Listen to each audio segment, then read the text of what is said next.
Right, good afternoon. Very warm welcome to everyone joining in today for Public Bank's fourth PB Scam Rangers webinar series on scam awareness. And this is also the last session for this year. This is an initiative by the bank to keep our customers and the general public updated on the scam tactics and know how to take preventive measures from being victims of scams, as scams has disrupted many people's lives and sadly resulting in financial losses. Hi, my name is Roland, and I'll be the presenter for today's webinar topic on job scam. Now, this session will be approximately 30 minutes long and will be recorded. We will share the presentation at our bank's official YouTube page after the session.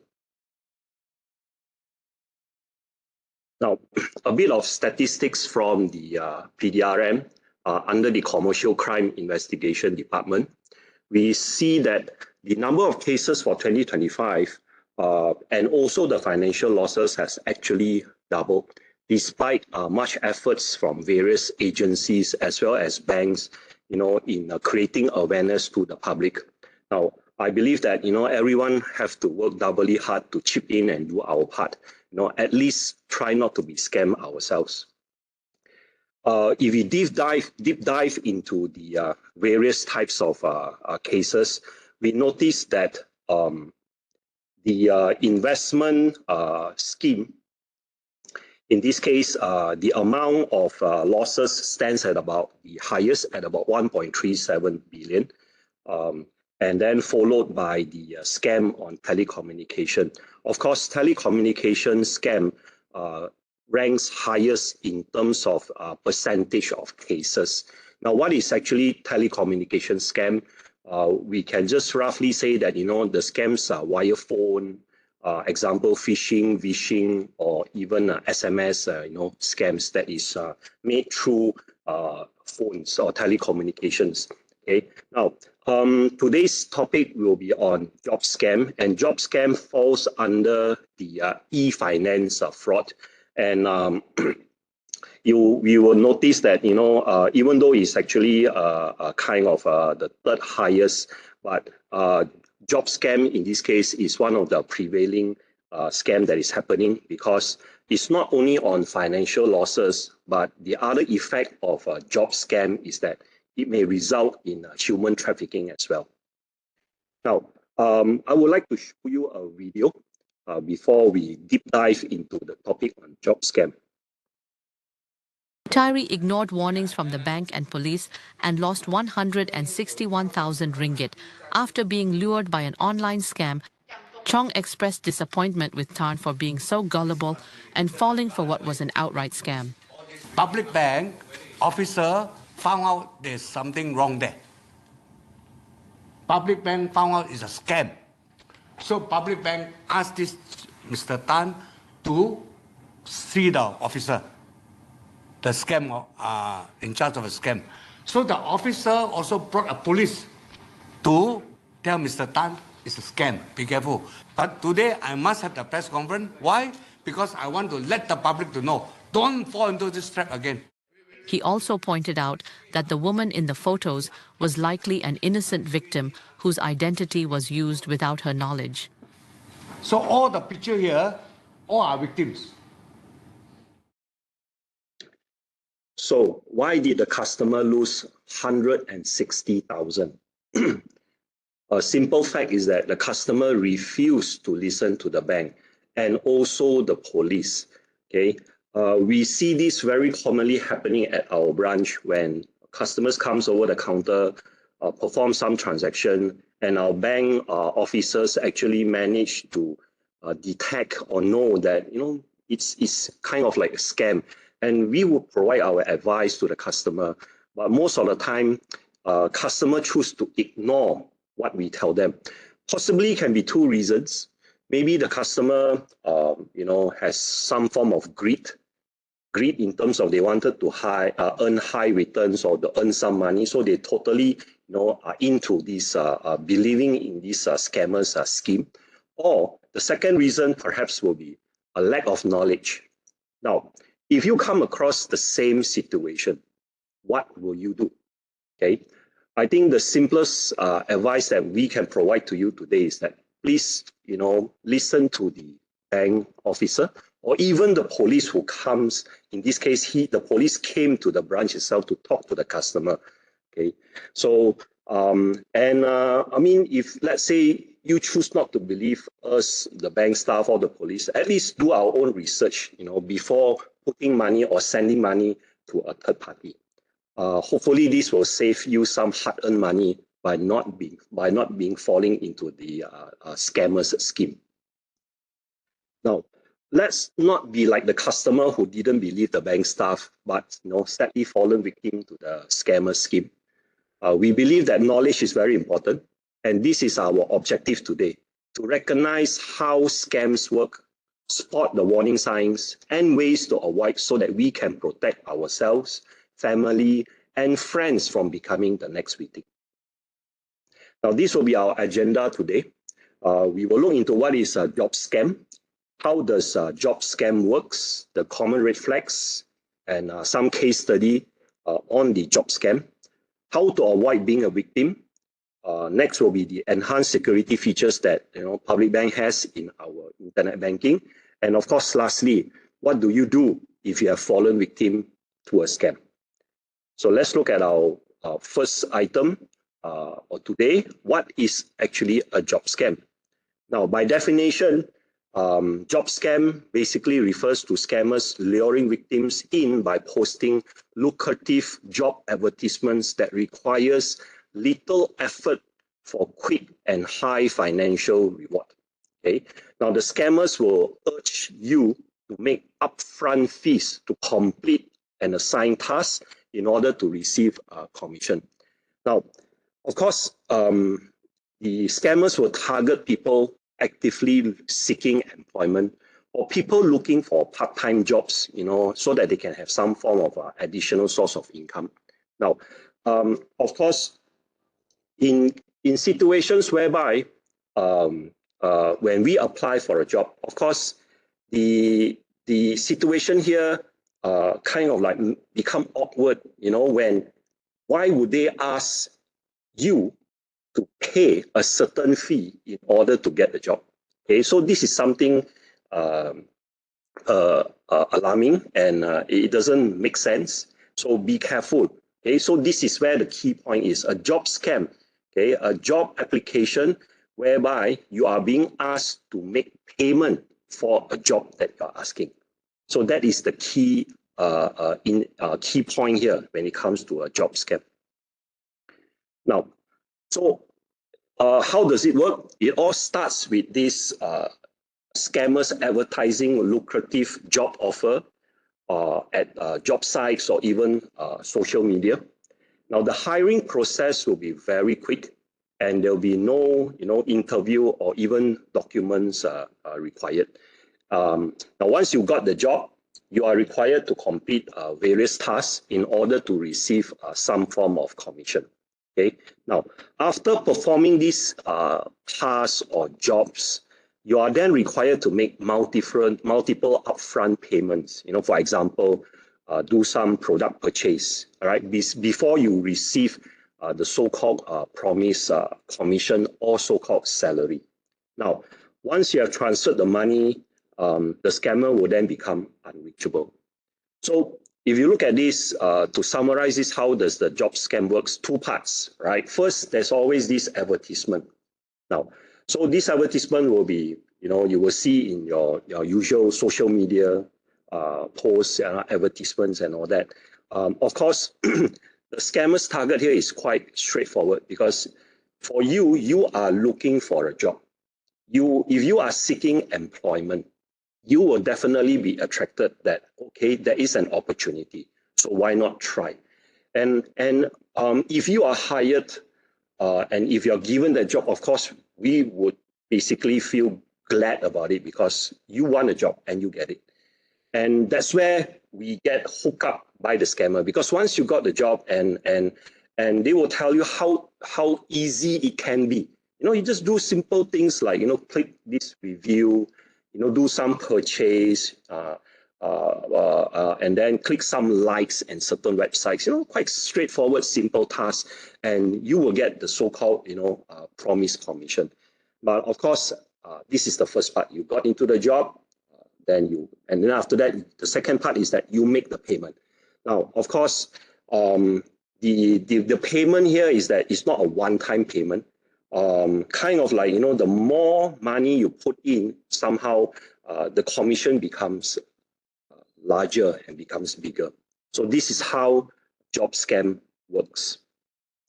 Now, in every scam, there will always be red flags. Okay, so what do we mean by red flags? Red flags means watch out, be careful, right? Be alert. Now, the red flags basically here for job scams, very common.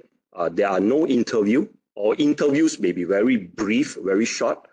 And these scammers don't require any documentation. They won't see your resume.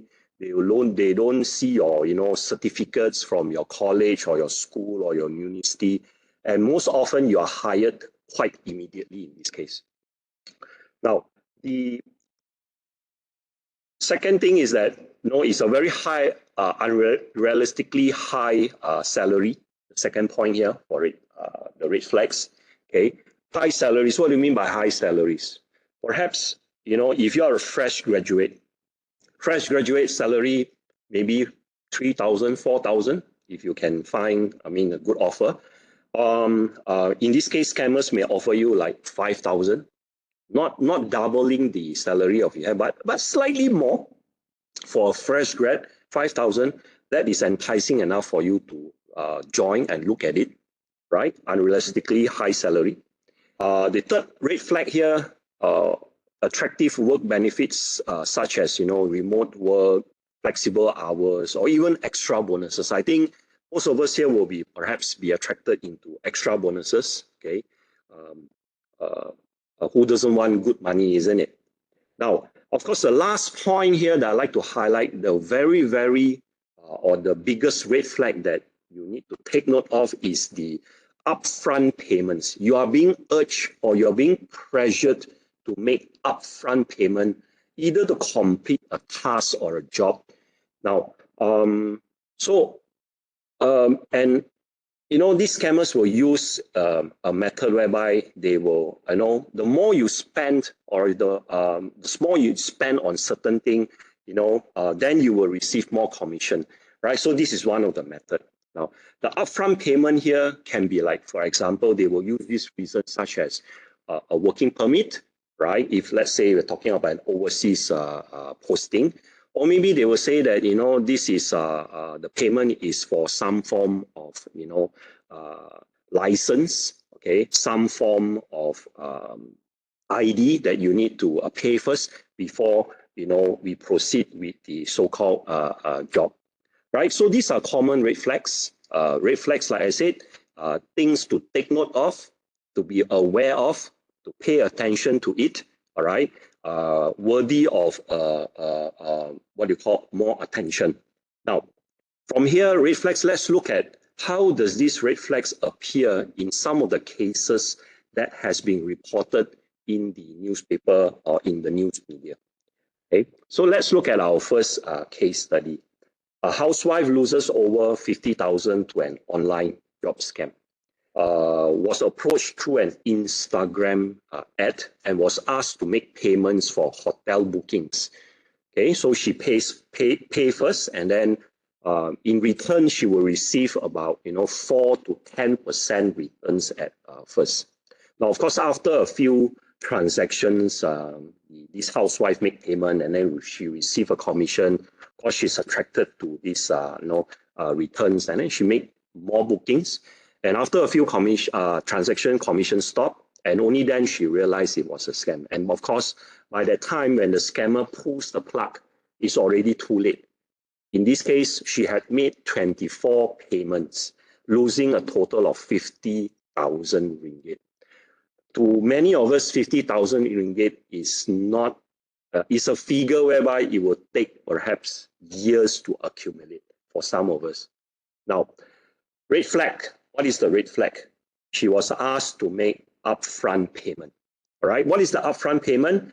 The payment for the hotel bookings. So her job perhaps is to make hotel bookings, and she got her returns back. Okay, so what can we do? So what should be done in this case? Avoid any payment request to start a job. Most likely, it's a scam, right? Most likely. So the next case here is actually a video that we like to share with you. It's about 2 minutes plus video. So let's look at what's the story behind this.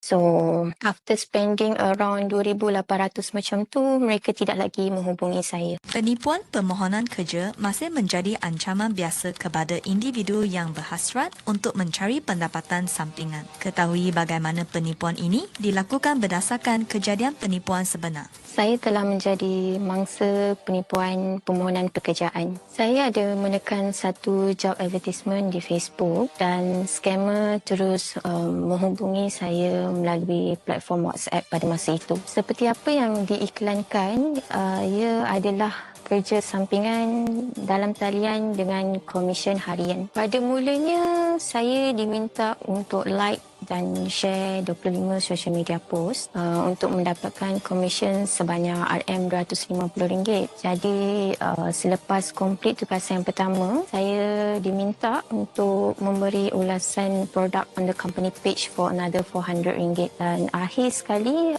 saya diminta untuk membeli beberapa barang melalui link yang diberi untuk komisen yang lebih tinggi lah. So after spending around 2,800 macam tu, mereka tidak lagi menghubungi saya. Untuk kerja ini, actually saya telah digesa untuk menekan link dan juga mengisi butiran perbankan saya. Well, there was no interview conducted dan tiada sebarang dokumentasi diperlukan bagi proses pengambilan kerja pada masa itu. And only commission-based earnings. Of course, perasaan saya sedih dan juga menyesal pada masa itu. Sebagai seorang pelajar, semua simpanan saya datang daripada wang saku saya. And sekarang dah tiada apa. Nasihat saya kepada semua, sentiasa berhati-hati dan juga periksa lebih lanjut sebelum melibatkan diri. Dan jangan mudah percaya dengan sebarang iklan yang menawarkan wang yang lumayan. Berwaspada jika tugas yang ditawarkan kepada anda tidak memerlukan temuduga dan dokumentasi. Jangan buat bayaran pendahuluan untuk mendapat kerja. Sentiasa mohon kerja daripada platform yang dipercayai dan sah. Yeah, this student lost RM2,800. All right.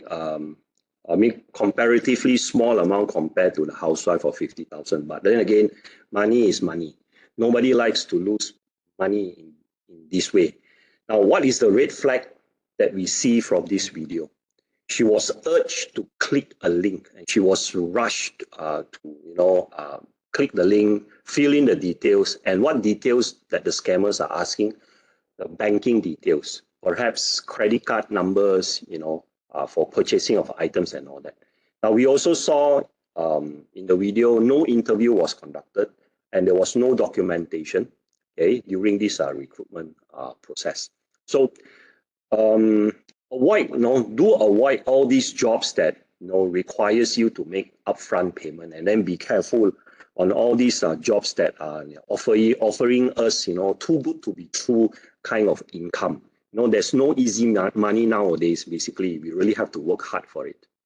Okay, now next case study 3. This is about a trader who come across an opportunity on Facebook, kind of like promising very high profits. Now, what he done is that his job was very simple, was to purchase various kind of items from this website. Now, of course, the trader received commission for all these completed tasks. Okay, and he was tempted by the good money that he received, the commission that he received from this, kind of a simple job. Who doesn't like to buy things, right? Who doesn't like to buy things? Okay. Now, so after completing more transactions, he was eventually, blocked by the scammer. In total, he made about 38 transactions, losing $500,000 in this case, 500 over 1,000. The victim reportedly used his savings from selling fruits, groceries, and cattle, because he's a trader. I mean, he's what we know that he's a farmer as well. Now, he also borrowed money from his friends and even used his credit cards actually to fund this payment. So he went all out, but unfortunately, he lost the money. Unrealistic earning, the red flag here, unrealistic earning. Okay, so don't be greedy. Put it this way: don't be greedy. Don't build trust just by a small initial payout. I believe this is a trader. I think he has he already has a job. Perhaps he has a career, but perhaps he wants to add more to his add more side income to what he has now. So be careful, right? I think greed is the word here. Whether it's investment scam or whether it's job scam, okay, when it comes to money, let's not be greedy about it. Case study number 4. A fresh graduate almost lost 20,000 when applying for a job to work abroad. Now, this student received a job offer through LinkedIn, right? LinkedIn is basically like the social networking platform to work overseas, okay, and was asked to provide details, and he need to pay for a visa application. Looks normal, sounds normal. Now, after making payment, the transaction went into a cooling off period. Okay, so which is quite common because perhaps he made this first time payment to this account, so there was a cooling off period. And this student, of course, he grew suspicious, and then because he couldn't find any information about this particular company. He managed to contact our bank's case management officer, and then it was discovered it was a job scam. The total amount was about 20,000, right? So he was lucky, no money lost.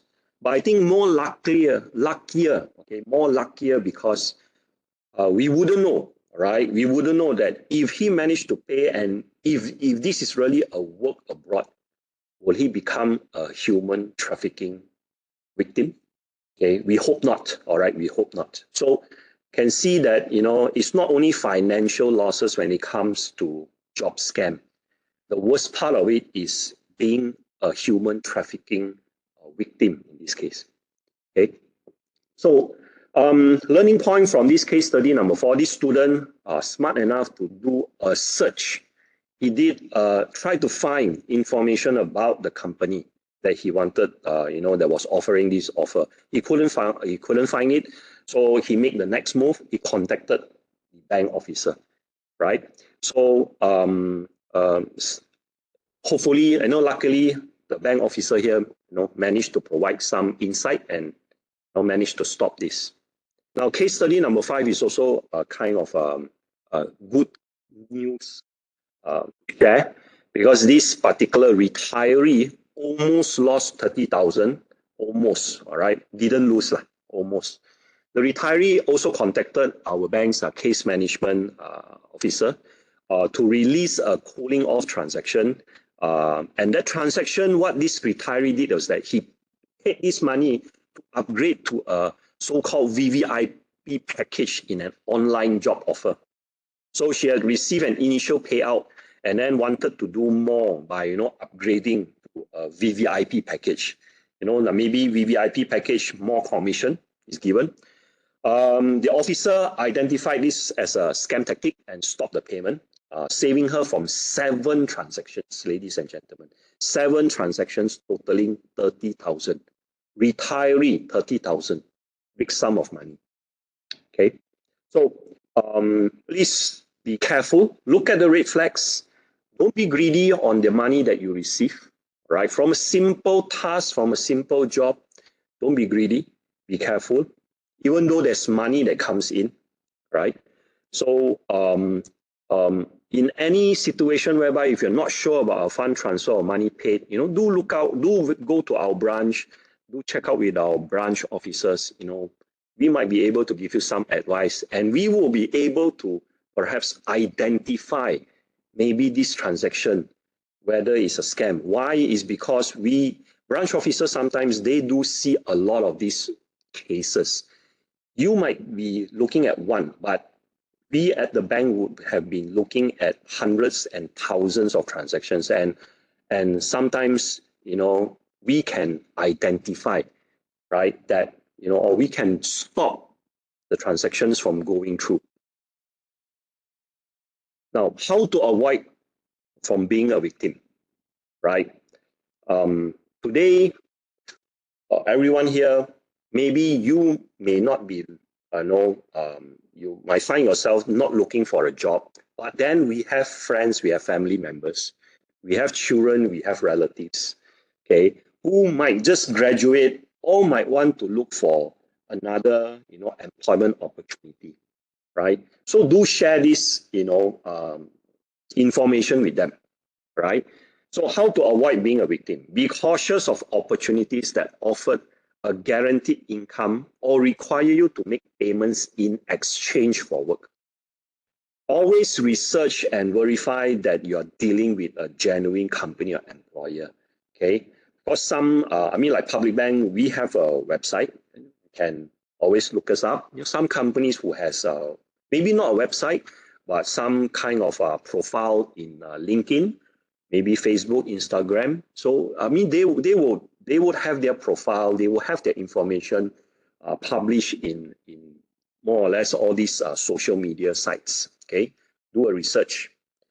Be suspicious when the job is offered without an interview or documentation. For you to join the company, of course, I believe the company would like to know what kind of skills or what kind of level of knowledge that you have. Okay, so yeah, they will look at some certification, at least a bit of your background. So some form of interview would be a normal, a common sense thing to do for any companies who want to recruit you. Number 4, avoid to start a job that requires upfront payments and pressures you to respond or act quickly. Okay, the key point here is that pressures you to respond or act quickly. We have 10 candidates, we are looking at you, you are being shortlisted. So, make this payment for this license or this, permit, and then we will hire you. They use these kind of techniques. Number 5, never disclose any banking credentials or personal information to anyone. Okay, so if they don't ask you for a resume, but they ask you for other information, well, I think a resume will be a more reliable thing that I would provide, because normally companies who wants to hire somebody, resume will be the document to provide. And of course, lastly, remember, avoid offers that promises any easy money with little effort. Be careful. Don't be greedy.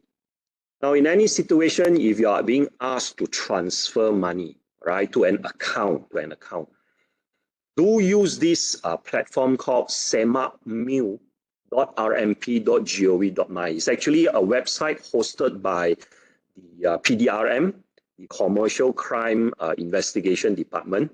So what you can always do is key in the account number, then click the SEMAP check button and see what is the outcome of the search on this account number. Now, if you notice that there are certain reports being made, all right, so please don't proceed, right? Don't proceed. Most likely this account has been reported as a mule account or account that has been involved in a scam. Now, being that said, you also have to be careful, and it doesn't mean also that when you search this bank account number, it comes out clean, no result. This is only one of those things that you can do, all right? SEMAP mule. When you see that, there's no incident being reported on this account, it doesn't mean also that this account is good. Because maybe the situation here is that this account is being mule account for the first time. That's why there are no cases being reported on this account. So what should we do? Again, go back to the fundamentals, do your own research, check the company, right? Look through all those red flags that we have discussed before just now. Now, we would like to share with you some of those enhanced security features that Public Bank offers. Okay, we have this PBE challenge question that will be prompted whenever a transaction is deemed high risk. This is to help to verify the identity, just in case, maybe we have provided our login credentials to a third party. all right, or our phone has been compromised. So the challenge question here actually is a key feature, because only you will know what is the challenge question that you have saved. There is a transaction cooling off period. Okay? Any transaction that are deemed abnormal will be on hold for a short period of time. This is to minimize the potential fraudulent activities, ensuring the safeties of our customers' fund. Now, in case whereby you find that you cannot wait, you need the money to be released, do approach our bank staff. Tell them that you want this to be released. Of course, our bank officers will be gladly helping you. But of course, before releasing the money, we will also be asking certain questions. So we hope for your understanding that the questions that our bank officers ask you is actually for your protection, just to ensure that the transaction that you're involved or you're paying is not a scam transaction. We have this new Benny prompter for our MyPB app. Okay, during first-time transfer to a new recipient, the system prompts a pop-up message including beneficiary's name, account number, and a link to the CEMAC Mail website that you can actually check, which we have discussed just now. Secure Sign, PB Secure Sign, not something new, a digital security token integrated into our MyPB apps to authenticate your banking transactions safely via biometric. Okay. Now, of course, lastly, the security posture. Security posture is a security measure to strengthen the bank's security control for the MyPB app.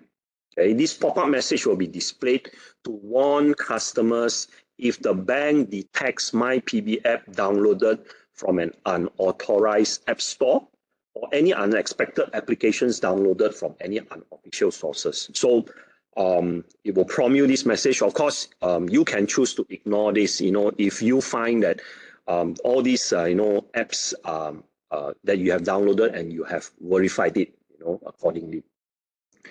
Now, lastly, of course, what can we do if we have fallen victim to a scam? Report to us, call up this number or email to us, right? Or call up the National Scam Response Center at 997. It operates 24 hours, 7 days a week. And not forgetting that, do report any scam cases if you have fallen victim to the police immediately. Now, a lot of times it's being ignored. People just say, no, I wouldn't want to report the police. Why do I want to go? I lost my money. Actually, it's not. When you go to the police, information that you have, the account number that you transferred to, provide the police. Of course, it will help the agency to liaise with, bankers or other law enforcement agency to track and trace back, the money trail if possible. So this is at least what you can do. Now, besides giving us a call or report via email, we also have these options available at our public bank website where you can report any phishing link that you have come across, right? Any misleading information regarding public bank, you can report under the report phishing link at our public bank website. And you can also, report the fraud or scam incident via the link at our e-banking login page as well. And also, lastly, this kill switch function, which acts as a central switch that temporarily disables all features like, your online banking. It temporarily deactivates your online banking, your ATM cards, as well as your, credit or debit cards. So these are the actions that you can actually take upon yourself to stop if you find that your banking credentials has been compromised.